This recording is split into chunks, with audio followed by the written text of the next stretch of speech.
Hello, welcome to another book report. I got another gem for you. The Beginning of Infinity by David Deutsch, a physicist. Although the book is about kind of philosophy of science and um, human potential, culture, and general meaning of life. I really enjoyed it quite a lot.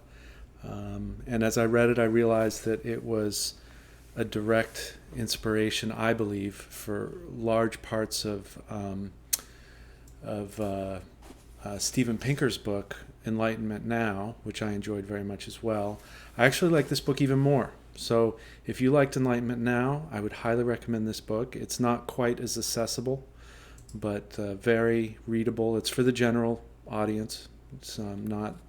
It's not a specialist book at any stretch. And I almost stopped reading it early on, and just sort of jumped around to the parts that looked most interesting. But it's worth going through the whole thing. It gets better as you go, and it is worth reading every page. I think. All right. And by the way, a lot of what I'm going to say here is critical, but I do agree with 95% of the book, and the other 5% is probably semantics or just nuance. Most of my criticisms have to do with black and white statements and thinking, which is kind of odd having finished the book, because he's such a nuanced thinker and writer that I'm really the black and white pieces really stand out, and it's just like, how can you make absolute statements like that? And you claim to be anyway. Let's get into it. David Deutsch, somebody I will definitely seek out after this book.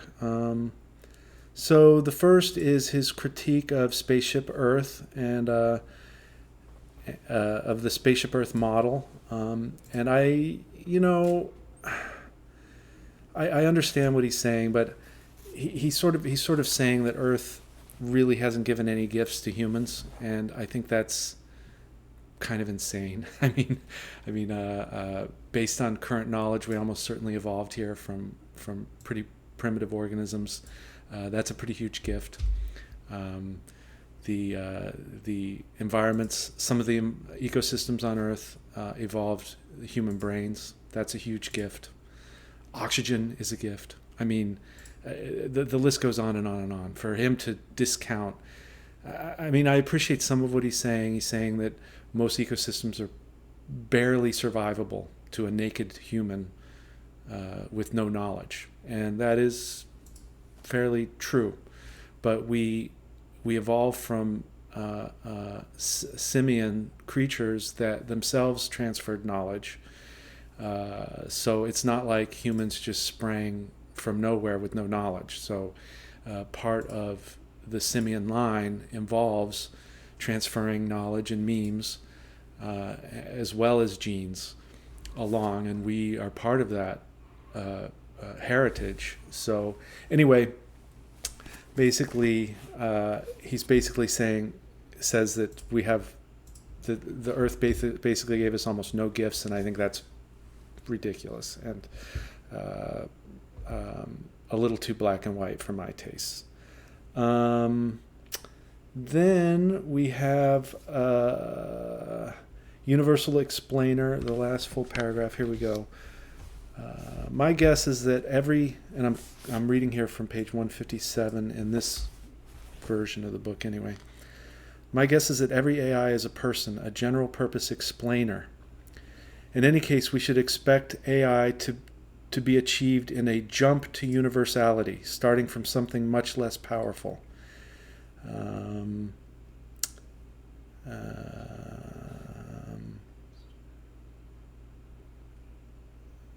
Becoming better at pretending to think is not the same as coming closer to being able to think. Here we go. But these attributes all seem to have arrived in one jump. So he's things like being able to be a universal explainer, meaning our brains can process complex explanations that have almost unlimited reach within the domain that they're trying to explain, like modern physics is the most robust example. And the human brain is able to be a universal explainer in that sense. And he's saying that we jumped from something far less than that all of a sudden to universal explainer, also consciousness. And he's saying that these attributes all seem to have arrived in one jump to universality in humans. And although we have little explanation of any of them, consciousness, the ability to be a universal explainer, I know of no plausible argument that they are at different levels or can be achieved independently of each other. Now, the independently of each other seems reasonable, but different levels, I think, is I strongly disagree, particularly in terms of consciousness, which I think is directly related to being a universal explainer. I think it's quite clear in the history of ideas, the history of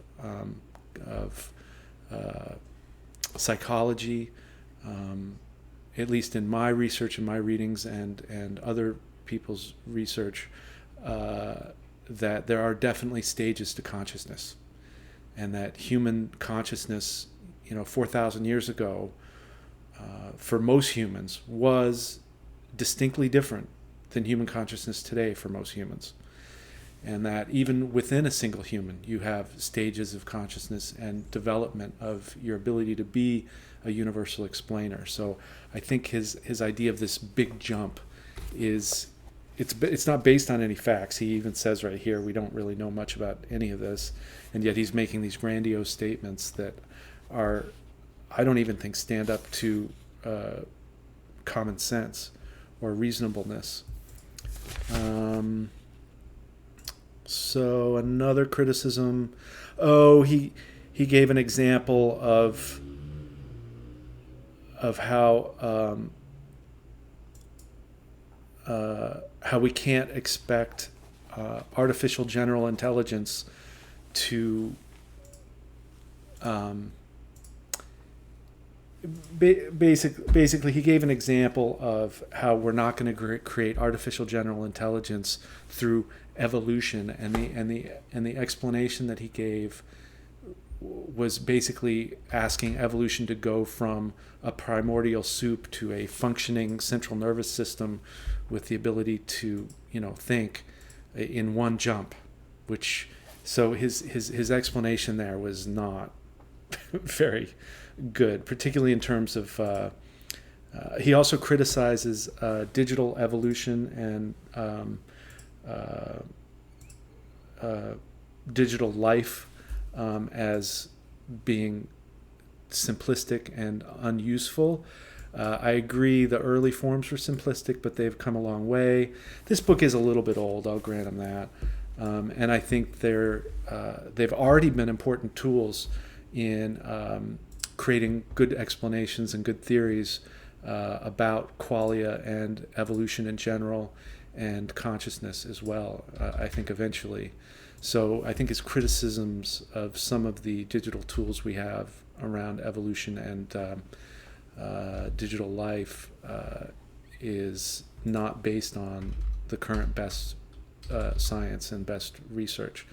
And I think they're going to be extremely useful moving forward, developing the science around evolution and consciousness. And let's see here. And then on page 177, proportions. So he has some really fascinating coverage of infinite sets and how useful they are. I really like that he's not afraid of infinity. A lot of physicists don't like infinity and they jump through hoops and really go out of their way to avoid explanations that involve infinite sets. He brings them down to size and shows how useful they are, not just in terms of integral functions and things like that, but just also in describing reality, that they're quite useful and certainly accurate. almost certainly accurate. So to run away from them is not good. He does talk about proportions, but I think that dealing with proportions in infinite sets is useful from a mathematical standpoint, but in terms of reality, I think they are less useful, because within the proportion you're still dealing with infinite sets. So I think talking about proportions within infinity is tricky in terms of reality. In terms of math, there are some useful tricks around it, but in terms of describing reality, I'm not sure how useful they really are, because even 0.01%, that 0.01% is an infinite set itself. So it's like a rabbit hole. It's like turtles all the way down. I have some questions around that he gets into.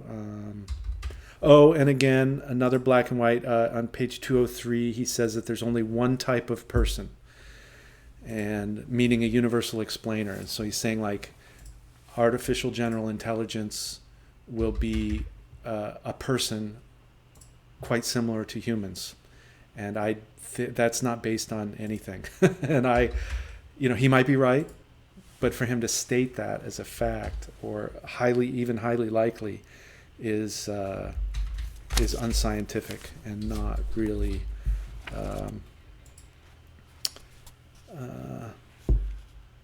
I disagree. He makes some valid points, and I think all universal explainers will have a lot of commonalities, but we don't know how diverse that set is yet. And to say that all, how does he put it? Say that there's only one type of person or one type of universal explainer, I think is premature to make a statement like that. Okay, now we get into stuff that I just love. I mean, the whole book has interesting stuff, but now we're really getting into the good stuff. So, his definition of optimism is a good one. Let's see, 221. I think I had that page.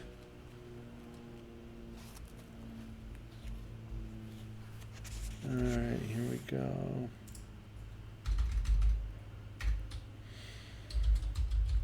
Oh, right. The principle of optimism. All evils are caused by insufficient knowledge. So I thought that was a beautiful way of putting it. And by knowledge he means good explanations in the scientific sense. Which is the piece of the philosophy of science that I really appreciated him emphasizing in this book, is that the key to good science isn't testability per se. It's actually coming up with good explanations.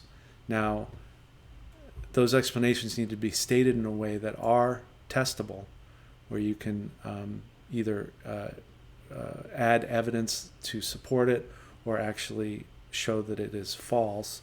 Falsifiability is key as well, but that the core of the scientific method is coming up with good explanations, and you continually come up with better explanations over time. But anyway, his definition of optimism, I thought is really great. And if you look back at any of the evils in the past, based on what we know now, most of those things could have been solved by having better explanations of reality and a better understanding of reality, and being able to work through them. From the Black Death to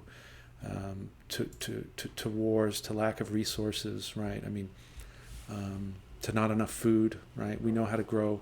Anyway, I thought it was fascinating. And another key piece, that's not quite his entire definition of optimism. Another key piece is that we can continually we're on thus the title, the beginning of infinity. Um, we we are just we will always be just at the beginning of an infinite growth in our understanding of reality, and that no explanation will be completely true ever. Therefore, it can always be improved upon, and so we can, continually improve our explanations, make them, refine them, sometimes come up with whole new ones, and increase our knowledge, increase our we I think another key piece of his definition of optimism is that knowledge can be infinitely expanded, right? There's no limits because the unknown is infinite, right? So you have infinite ability to become more aware of the reality of those unknowns, and make them known. All right, let's see here. On page 300, he's got a great thing. I used to say there is no fiction, period. If you can think it, it exists. And on one level, I still stand by that. But I really appreciate and completely agree that this is really a better statement.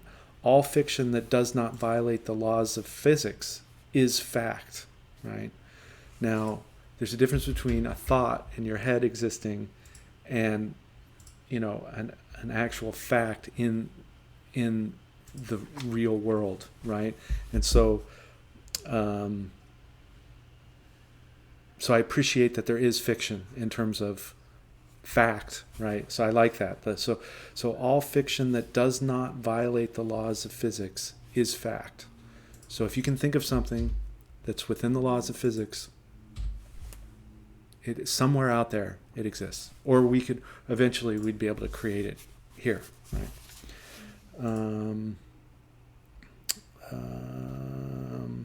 And then a couple pages later, he has a fascinating thought of knowledge creating entities will rapidly become more alike in different histories than other entities.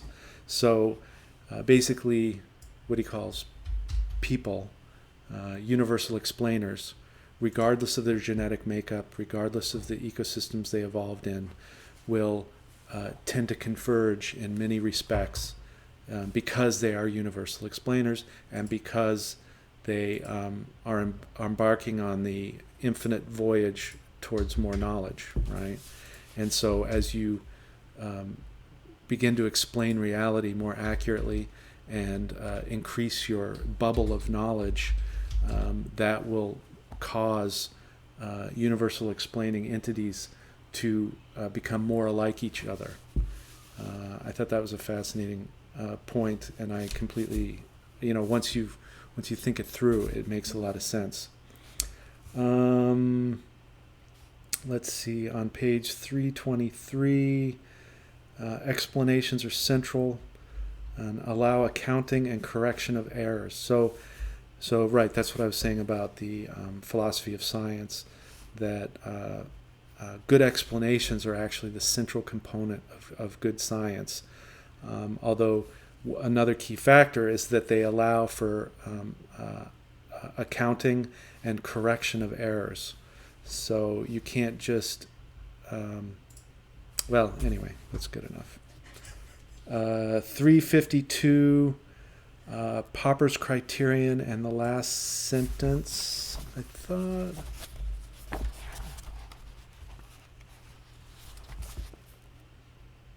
Popper's criterion. Oh, yeah. This is good too. He does get into politics and culture as well. So Popper was a very influential philosopher of science, among other things, and he got into politics as well. And his criterion for good political institutions are those that make it as easy as possible to detect whether a ruler or policy is a mistake, and to remove rulers or policies without violence when they are. I think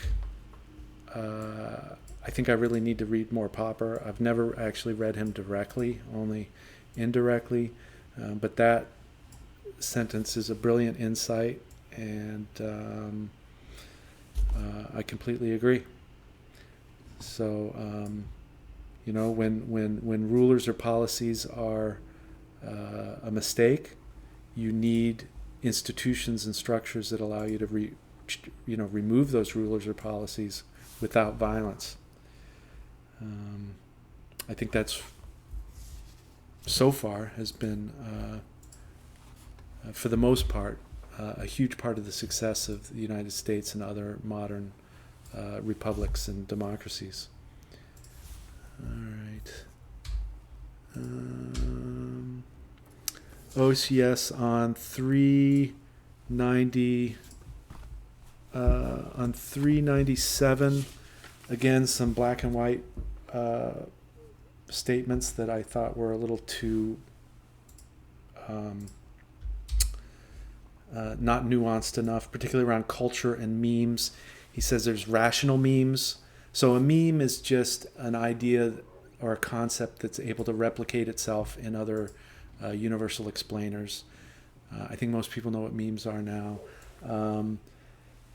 So he talks about rational memes and anti-rational memes. I think it's grayer than that. There are memes that have components of emotion and passion and irrationality and rationality too, right? Like one single meme can be both rational and non-rational, right? Parts of it are completely rational, other parts of it aren't, and different mixes. I don't think it's quite as black and white as he's talking about it. And then in terms of cultures, he's, I think, a little too critical of what he calls, well, and then he creates a dichotomy between cultures too. So static cultures and rapidly, dynamic cultures, and that the scientific method creates dynamic cultures, and basically everything else is a static culture. And I appreciate what he's getting at, but again, I don't think it's quite as black and white as that. And he's also just blanketly negative towards static cultures. I mean, I think there are components of what he calls static cultures that that are worth looking into and perhaps incorporate, well, and are incorporated in dynamic cultures as well, right? I mean, I don't think it's all, you don't throw the baby out with the bathwater, right? I mean, there are pieces of ancient cultures that we would never want to replicate in their entirety, but that the pieces could be fun or interesting or even essential moving forward into the future. So I think he's too black and white when it comes to cultures and memes and rationality itself, I think. All right, almost done. This is one of the longest book reports, but it's a very deep, complex book, and so I have a lot of reactions to it. And now we're almost coming to the end. 436. Here we go. First full paragraph. I'm just going to go ahead and read the whole thing. So there is no resource management strategy that can prevent disasters. Just as there is no political system that provides only good leaders and good policies, nor a scientific method that provides only true theories. But there are ideas that reliably cause disasters, and one of them is, notoriously, the idea that the future can be scientifically planned. The only rational policy in all three cases is to judge institutions, plans, and ways of life according to how good they are at correcting mistakes, removing bad policies and leaders, superseding bad explanations, and recovering from disasters. That paragraph, I think, is a way of looking at things that is extremely valuable and really gets the crux of the critique of dogmatic thinking. Anybody who thinks they have the absolute truth, right? Human individuals and groups of humans will always be imperfect and will always make mistakes. So good institutions, policies, and scientific processes need to expect mistakes and be really good at detecting and correcting them with as little pain as possible and no violence, ideally, right? Anyway, I thought that was quite brilliant, and I think I'll just leave it there. A couple little semantic critiques at the very, very end, but again, I think they're just either semantics, and if David and I actually sat down, we'd probably agree for the most part, or a little bit too black and white for my taste. I love gray. I love nothing's black and white. I love gray. Okay. Thanks. Have a good one.